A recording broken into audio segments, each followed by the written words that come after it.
shift your thinking from someday to now.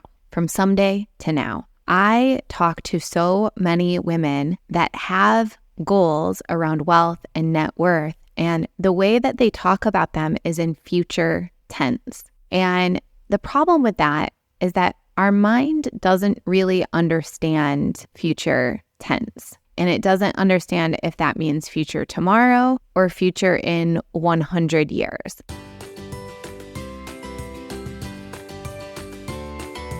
This episode is so freaking juicy. I cannot wait to share this information with you. It has been just coming in so loud and hot from my spirit team. And I know that it's not just meant for me, it's meant for others as well. And this was a theme that I brought up at the summer solstice dinner that I recently co-hosted with 22 beautiful women all gathering together to celebrate the culmination energy of the summer solstice. We're going to be talking about shortcuts to wealth, and I'm going to give you 5 specific shortcuts for you to start building wealth faster and to create net worth now. So if that is not titillating and exciting, then you are in the wrong place. You should not be tuning into the Joyous Path to Millions. But since you're here, I suspect that concept and this topic is super exciting for you. So real quick, just in case we haven't met yet, I'm Emily June Wilcox. I'm the host of this podcast, and I help women entrepreneurs to go from 6 to 7 figures, transfer more business profit into personal net worth, and to build more passive income so that they can experience financial freedom and time freedom to do whatever they want, whenever they want. So if that is your vibe and something you're interested in, you are in the right place. And I really encourage you to slide into my DMs and see if there's a way that we can work more closely together, whether that looks like one-on-one coaching or joining my mastermind or even just joining one of my programs. Like, I will help guide you to the thing that aligns most closely to your goals. So let's dive into the 5 shortcuts to wealth.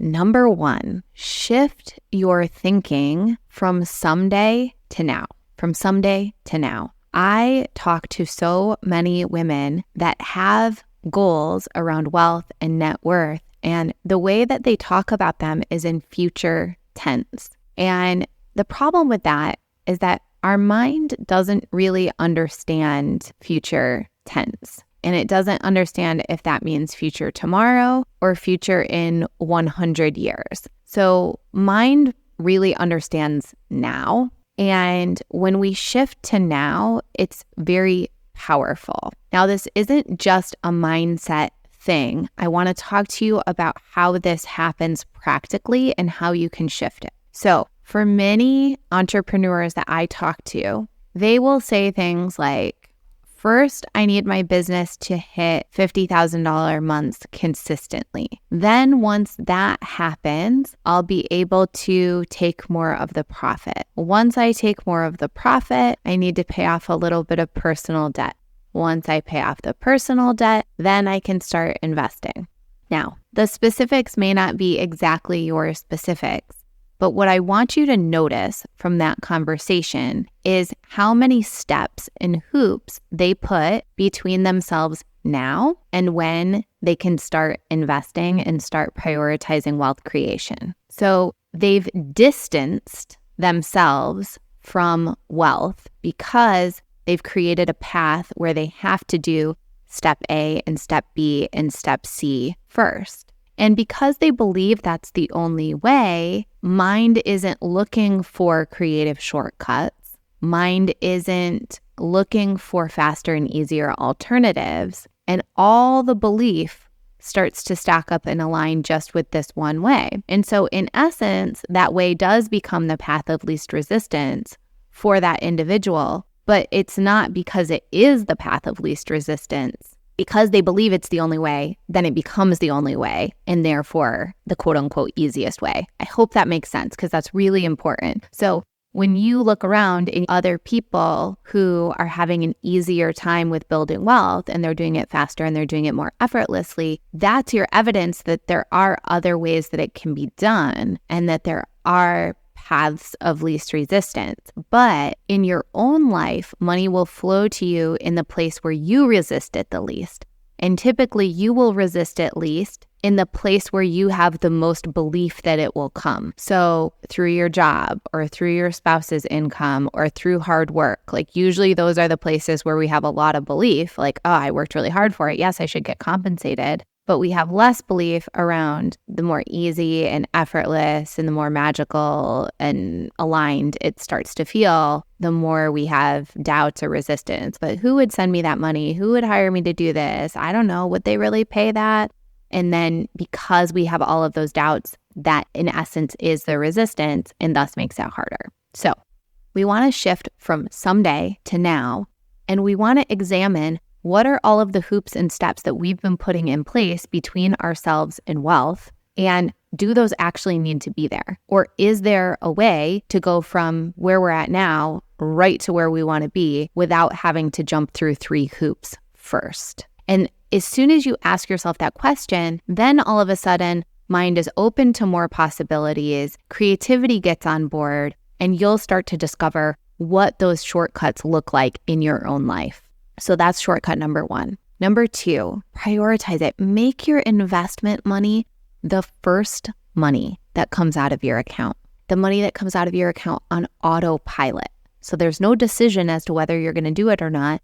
It's getting auto transferred into an investment fund. Because here's the thing, you're probably not late on paying your mortgage or paying rent. You're probably not choosing each month, am I going to make my car payment or not? You're probably not choosing each month, am I going to buy groceries or not? You're just doing those things. And because they're a priority and they come out of the first money, they always happen. But usually the trap that we fall into around investment is that it's a maybe, it's a nice to have, not a need to have, and it comes out of the last money. Now, the problem with anything coming out of the last money is that there isn't always leftover money. Life has a way of expanding and contracting to fill any container. So if you have $30,000 come in a month, you will probably, without any conscious awareness, find a way to spend most of that $30,000. If you have $10,000 come in a month, you will find a way to spend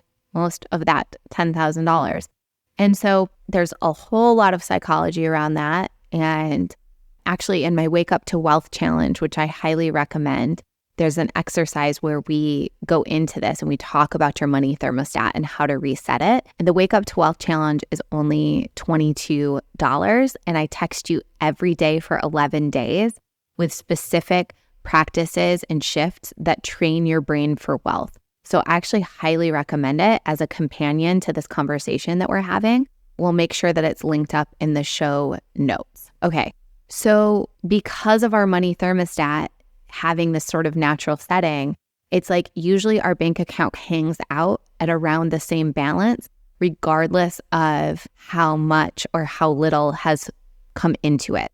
So we can actually use that to our advantage if we're prioritizing the things that we actually care about and we make investing one of them. So this is a shift that I've made recently too, where it's like I just have $250 a week being auto transferred into this investment account that is not part of my current banking system. So it's not like I see the money and could potentially reallocate it or distribute it. It's going into, it's actually like a high yield savings account. It's called Marcus, just like how the name is spelled, Marcus. And it's run by Goldman Sachs. I think it gets like a 5% interest rate or something like that. So the money is going there. Then from there, I'll be consciously investing it into different asset classes and things that have an even higher yield, but getting it out of my checking account where I think that money is available for anything and getting it into a separate pool of money that is specifically there for investments, it changes everything because I know that everything else is still going to be taken care of. Like somehow the bank account will still end up at the same balance. Somehow we'll still have the money that we need for everything else, like groceries and car payments and rent payments and all of that kind of stuff. Like none of that's going away. It's just that money that I'm allocating to investments might otherwise get spent on who knows what, extra stuff for the kids, extra sports activities or lessons, concert tickets, an extra dinner out, something like that, which yes, those things are nice. And a lot of that stuff will continue happening, but that is not a higher priority for me than building my net worth and creating financial freedom. So that's a practical way where I shift from someday to now. It's every single week. Money is being allocated. It's being prioritized. And you can pick whatever amount. It doesn't have to be $250 a week. It could be $1,000 a week. It could also be $20 a week. But it changes your identity. All of a sudden, you're an investor now. I also have money that automatically goes into E-Trade accounts and is automatically getting invested in the stock market. So there's lots of different ways to play with it and do it. And I'm just giving you a couple examples, not because you have to do it exactly the way that I am. I probably have even other stuff that I'm not thinking of at the moment to even bring up. But it's different to me than a lot of the bigger things that Jeff and I do personally are like once a year kind of things, where like we're putting money into our infinite banks, or we don't usually touch the stock market stuff a lot. So it's every once in a while we'll make a trade. And so it doesn't build as much identity around it. And sometimes even when it's, the bill comes to put the money in the infinite bank, it can almost feel like it's like taking me by surprise versus I've been setting aside money every week. This is money that's already earmarked to invest. It's like that changes me at an identity level. It helps give me lots of evidence that's all happening right now. And that money can get allocated in different ways based on which investments are feeling most exciting or whatever is happening in our lives. So that's shortcut number 2 is prioritizing it, making it the first money that comes out. Shortcut number 3, look for tax-advantaged ways to invest. So there's that saying like the only guarantees in life are death and taxes.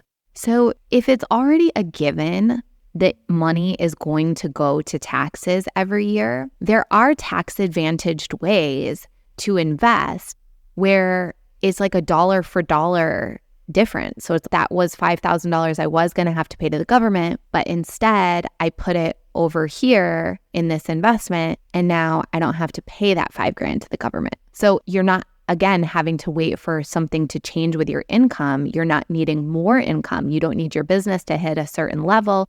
You don't need to get a raise or a bonus that you were waiting for, because all you're doing is reallocating funds that were already a given, that were already going to have to be spent. Shortcut number 4, invest in asset classes and asset types that always grow in the long term. So we know that anything, when we look at it in a matter of days, weeks, months, or even like just a couple of years, there's going to be fluctuation. And so in any given moment, it might be down or up. But when you look at certain types of investments and you look at their history since like the beginning of time, or you look at like just the past 100, 200 years, you'll see that they've always gone up and to the right, that the graph has always shown growth.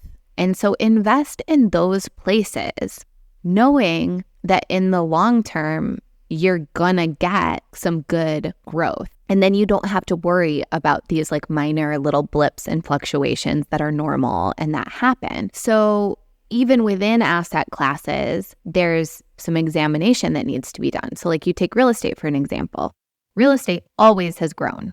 Like again, there's been crashes, there's been dips, but if you look at the chart of real estate over all time, it always goes up and to the right. But there are certain cities and areas where there really is not any appreciation, where the real estate is pretty much like flatlined.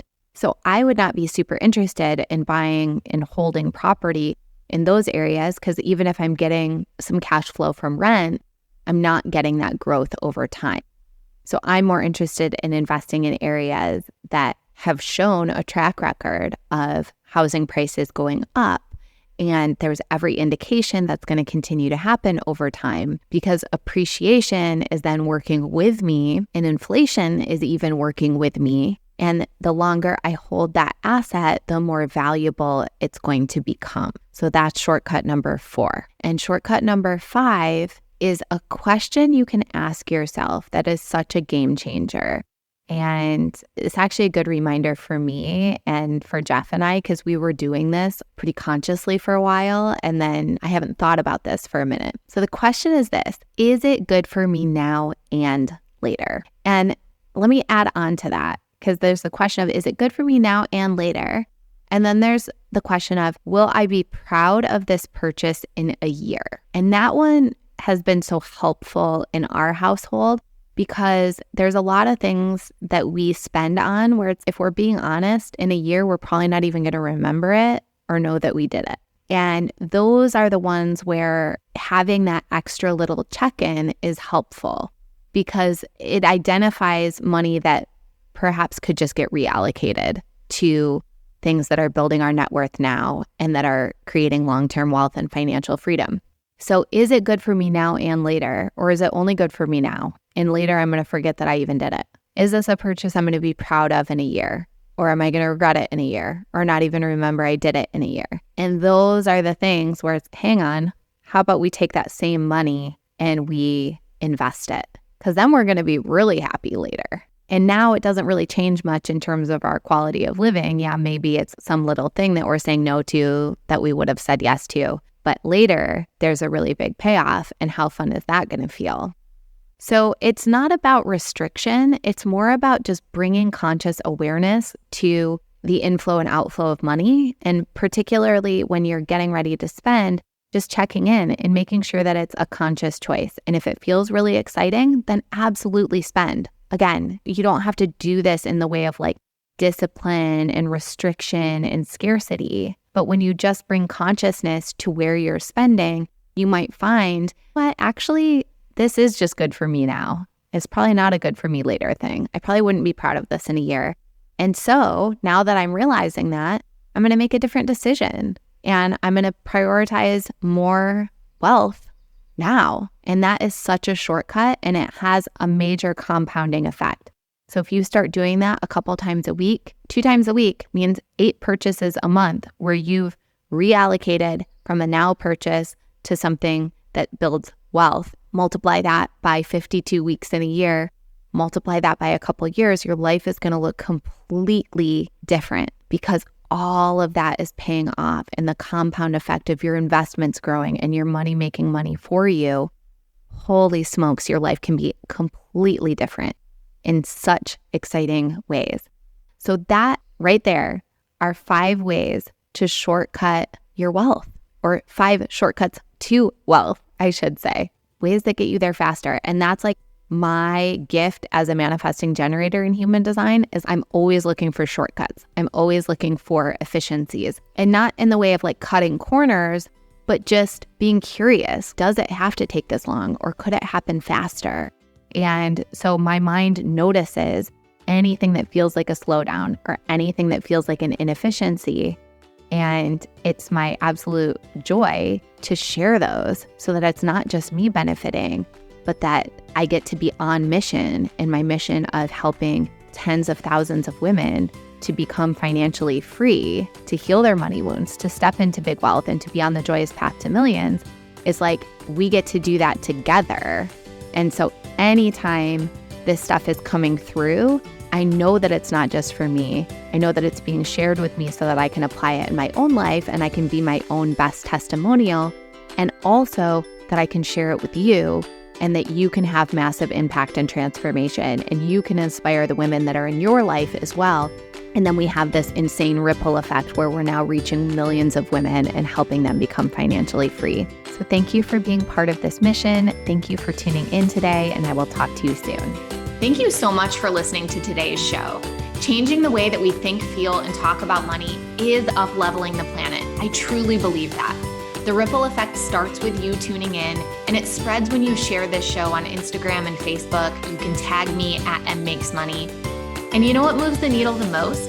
Taking just a minute to leave a 5-star review on iTunes. This show isn't free to produce, so let's multiply those dollars invested and help this show reach a bigger audience each week. So thank you in advance for your help. I really appreciate it. And until next time, I'm sending you all the magic money vibes on your joyous path to millions.